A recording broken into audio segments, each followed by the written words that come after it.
The fall sports season is just about here. College football starts tomorrow in a few places, but the Dean's Gators, Katy Seminoles, Miami, South Florida, Central Florida are not playing until next week. The head coaches, though, of these teams make millions of dollars with plenty of pressure. For example, if Florida doesn't win 5 games this year, the Gators might be going back to their all too familiar role of looking for a new head football coach every couple of years. But in this case, I want to highlight the coaches we don't see or hear very often, including one right here in Southwest Florida in a sport, a discipline that few of us have ever mastered or really learned much of. It's Taekwondo. Meet Nikki Oliver. On Tuesday, Fox 4's Kaitlin Knapp told her story.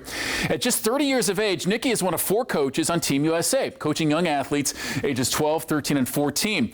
She has this school, World Championships Taekwondo on Daniels Parkway in Lee County.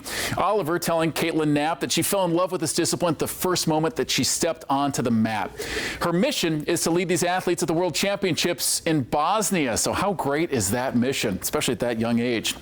But on this opening night, here on Friday night, it's week 1 for high school football. We've already seen all the work that goes into the fall sports, the sweat from the practices and the heat, as well as the games for tonight. But just take a moment to think of all the coaches at the high school level and further down in the youth sports experience.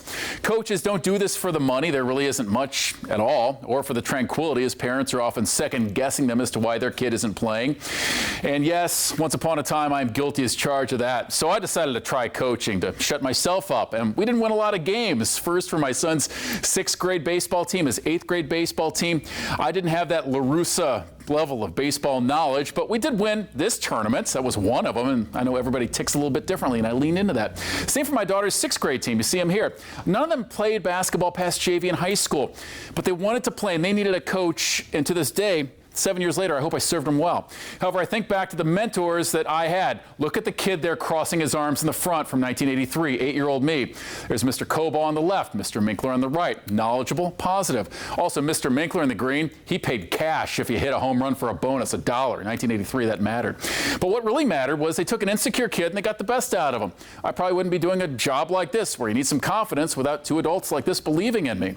So in life, we all need a coach.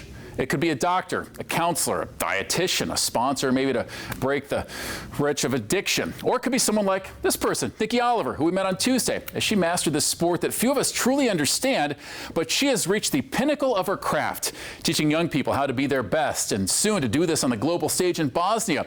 So as we see the coaches all around us, whether in college football starting tomorrow, or working in the shadows where there is little glory, little recognition, like this, the best coaches are the ones who give of themselves just to make somebody else a little bit better. So let's celebrate those coaches as we start the fall season.